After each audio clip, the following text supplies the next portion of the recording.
नमस्कार मित्रों, मैं विकास वर्धन। आज पुनः आप लोगों के समक्ष एक नई कहानी लेकर उपस्थित हुआ हूँ। एक बार की बात है, राजा ने अपने दरबारियों में से पूछा कि अपने राज्य में सबसे बड़ा और सबसे योग्य फकीर कौन सा है। तो उसके वजीर ने जवाब दिया कि अमुक नाम का फकीर सबसे योग्य फकीर है। तो राजा ने कहा कि एक बार मैं उनसे मिलना चाहूंगा।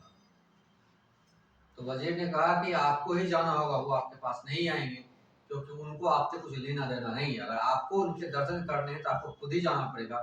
वो ना हमारे डर से आने वाले, न किसी लोभ से आने वाले, और अपहरण करके तो उन्हें ला नहीं सकते, यह उचित नहीं है। राजा ने कहा ठीक है। तो फकीर के पास जाना ही था, तो राजा अकेले गए।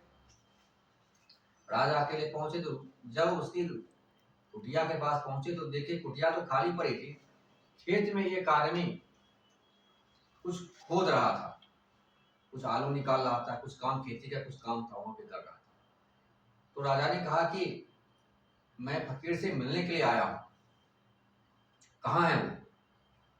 तो उस फकीर ने कहा वैसे मिलना तो अभी तुरंत हो सकता है, लेकिन आपको इस वक्त फकीर से मिलने में कठिनाई होगी, इसलिए आप आइए कुटिया में विश्राम कीजिए, तब आपसे फकीर से मुलाकात हो पाएगी। राजा ने कहा ठीक है। राजा कुटिया में गया, बैठा। तब वही व्यक्ति जो खेत में काम कर रहा था, वही फकीर के वस्त्र पहनकर, तिलक लगाकर, चंदन करके वह राजा के पास पहुंच गया। बोला मैं ही फकीर हूं, बताइए क्या कहना है। बोला अरे ये बात तो आप उस वक्त भी कह सकते थे।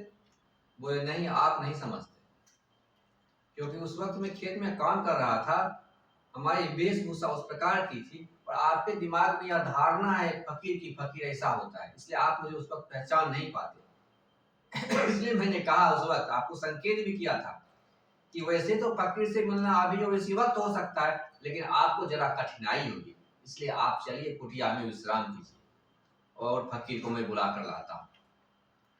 तब फकीर राजा को धक्का लगा, कहे इसका मतलब है कि फकीर को पहचानने की जो हमारी आंख है, जो हमारी धारणा है, फकीर इस प्रकार की गेरुआ कपड़ा पहनता है, या ये आंखें हैं, ये है, वो है, ये तिलक लगाता है, ये सारी बातें तो बिल्कुल गलत है। तो फकीर ने कहा बिल्कुल गलत है। हम वस्त्र पहनने से और तिलक लगाने से फकीर नहीं होते, हम अपने ज्ञान से फकीर हैं, और ज्ञान बाहर से दिखाई नहीं देता, वो बाहर से नजर नहीं आता। आपके भीतर जो आंखें हैं, आपने जो धारणा बना रखी है कि फकीर ऐसा है, इसलिए आपको फकीर मिलेगा नहीं। और अगर मिलेगा भी तो 99% संभावना है कि वह फकीर नकली होगा, क्योंकि आपको फकीर को देखने की असली आंख है ही नहीं। आप तो कपड़े को देखते हैं, आप तिलक को देखते हैं, चंदन को देखते हैं, इस प्रकार का लगा हुआ है तो फकीर है। और वही फकीर अगर किसी दूसरे वेशभूषा में, कोट पैंट में मिल जाए, वही फकीर किसी दूसरे में शॉर्ट्स में मिल जाए, गंजी पहने हुए मिल जाए, घूम रहा है कहीं पे, तो आप उसे पहचान नहीं पाएंगे, क्योंकि आपकी आंखें, आपके मन की जो धारणाएं हैं, वह फकीर के प्रति जो है वह उसी को पहचान सकती है, बाकी को नहीं। उस फकीर ने कहा कि मैं अपनी कुटिया में भगवान को भी नहीं रखता, क्योंकि भगवान को भी अगर मैं रखता हूं तो मैं द्वैत में चला जाता हूं, भगवान और भक्त। मैं अद्वैत की अवस्था में रहता हूं, मैं ही अपना भगवान हूं, मैं ही भगवान हूं, इसलिए मैं अपनी कुटिया में भगवान की किसी मूर्ति को भी नहीं रखता हूं। आप देखो कोई मूर्ति है। राजा ने देखा, कमाल हो गया, फकीर की कुटिया और किसी भगवान की मूर्ति नहीं, कुछ नहीं, वो बस अकेला सिंहासन पर जो बैठने का स्थान था, वह अकेले ही बैठा हुआ था। बोला मैं किसी चीज को नहीं रखता, क्योंकि किसी को भी रखूंगा तो द्वैत हो जाएगा, और मैं अद्वैत की अवस्था में जीता हूं। आशा करता हूं मित्रों, फकीर का जो यह संदेश है, वास्तविकता को देखने की जो आंख फकीर ने राजा को दी, वह हम लोग तक भी पहुंचे। हम भी ज्ञानी व्यक्ति को उसकी ज्ञान से पहचान सके, वेशभूषा से नहीं। वेशभूषा से भ्रमित ना हो, हम उसे जज करना करने का प्रयास करें, उसके साथ समझ कर और बैठकर बातचीत करके ही हम समझ सकते हैं कि यह फकीर है या एक आम व्यक्ति है, क्या है। हम बाहर से देखकर यह निर्धारित नहीं कर सकते कि यह फकीर है या नहीं।